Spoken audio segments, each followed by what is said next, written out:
Olá! E na saleta de leitura de hoje trago uma sugestão para aqueles que gostam de ler livros informativos.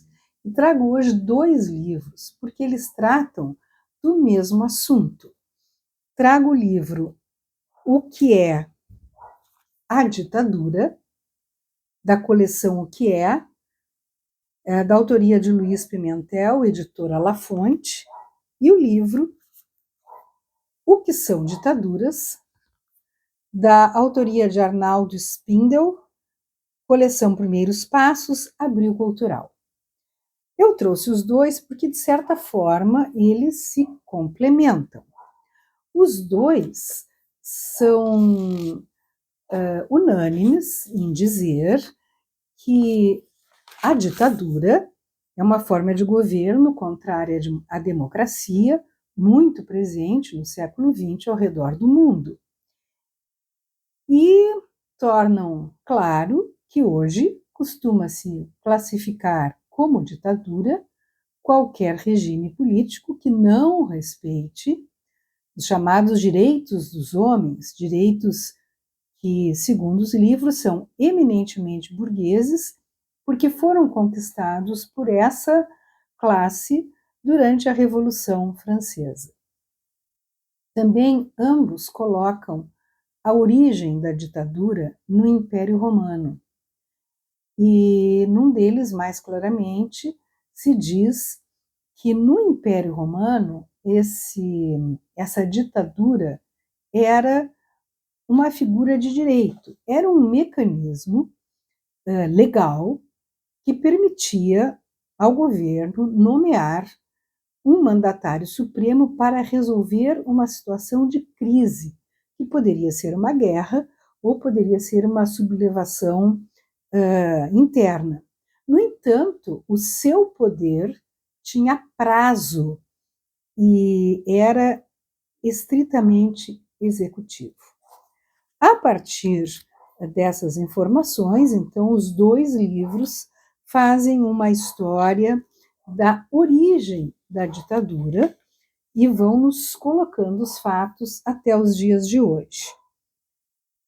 No livro O que é a ditadura, na sequência nós temos então as ditaduras modernas, revoluções, golpes de Estado e projetos antidemocráticos. E na página 42 nós encontramos o seguinte: diz ele que os regimes ditatoriais modernos todos têm as mesmas características, que são a concentração e o caráter ilimitado do poder do ditador ou do grupo que detém o poder, a entrada de largos estratos da população na política e o princípio da soberania popular, e a não evidência das regras de sucessão no poder. No item 2, a entrada de largos estratos da população na política e o princípio da soberania popular, chama atenção o último parágrafo, onde ele diz assim: uma ditadura só consegue se realizar e, sobretudo, durar quando a população está mobilizada em relação à sua permanência. Não existe ditadura sem apoio popular.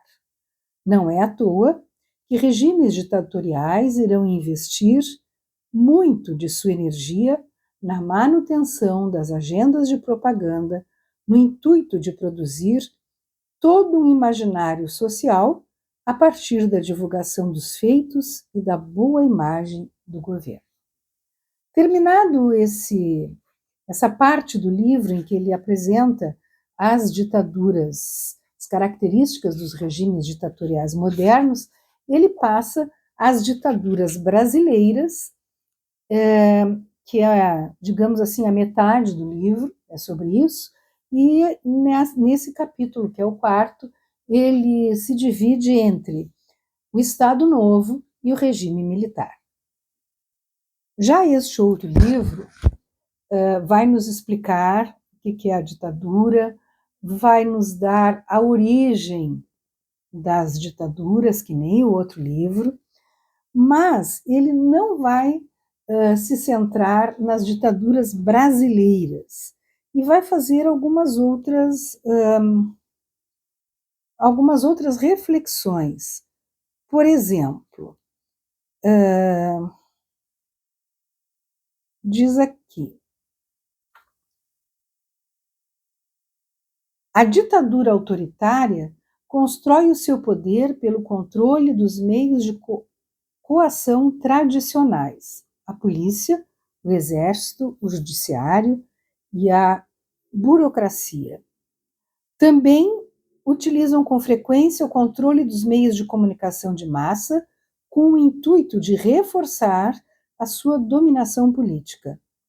Instaladas em países onde a existência dos modernos meios de comunicação de massas era relativamente recente e onde o porte das redes de radiodifusão não atingia um alto grau, as ditaduras autoritárias passaram a controlar ferreamente o crescimento das redes, favorecendo a ampliação apenas das emissoras de propriedades de grupos que lhes eram favoráveis e que também as utilizariam como forma de controle social. Mais adiante, ele continua dizendo que já observava Montesquieu que o medo é a base das ditaduras. As modernas ditaduras manipulam o medo com os mais sofisticados recursos tecnológicos e, assim, reforçam o seu poder.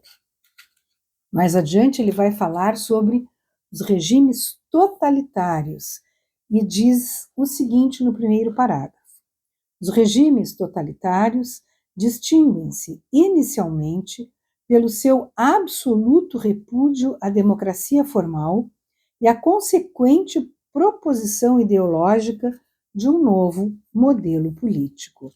Continuando, ele vai nos dizer que o seguinte: quais seriam então as características gerais de um regime totalitário, termo que serve geralmente para classificar o nazismo alemão, o fascismo italiano e o comunismo soviético? O primeiro ponto é a existência da ideologia oficial, veiculada com a maior intensidade possível, onde a negação da democracia formal tem como contrapartida a proposta de construção de uma nova sociedade, de uma sociedade perfeita. É sobre essa ideologia que vai ser construído o partido oficial, que é o único admitido legalmente. Esse partido, rigidamente organizado e burocratizado, encontra-se intimamente ligado ao aparelho do Estado, chegando por vezes, como no caso da Itália fascista, a confundir-se com ele.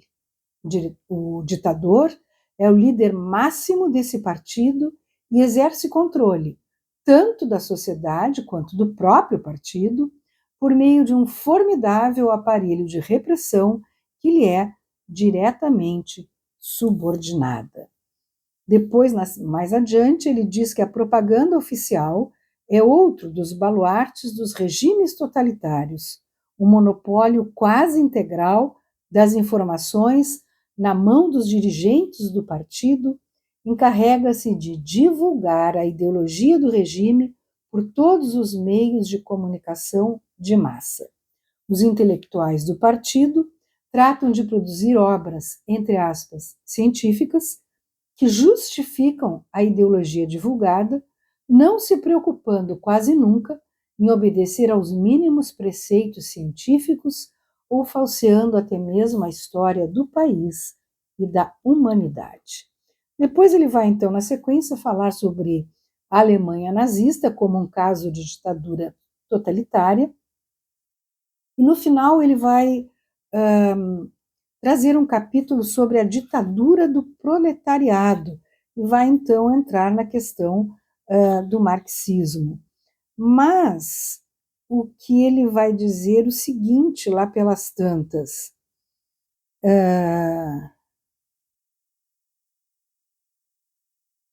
deixe-me achar aqui.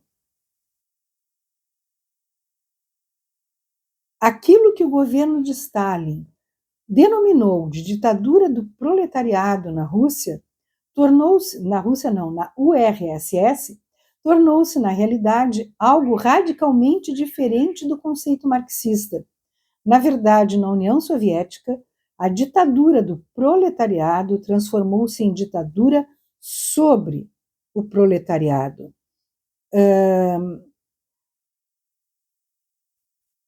Depois ele termina dizendo assim: a partir da morte de Lenin e da subida ao poder de Stalin, o reforço da burocracia estatal, necessário a um bom planejamento, elaborado a partir de cima e não a partir das necessidades dos próprios consumidores,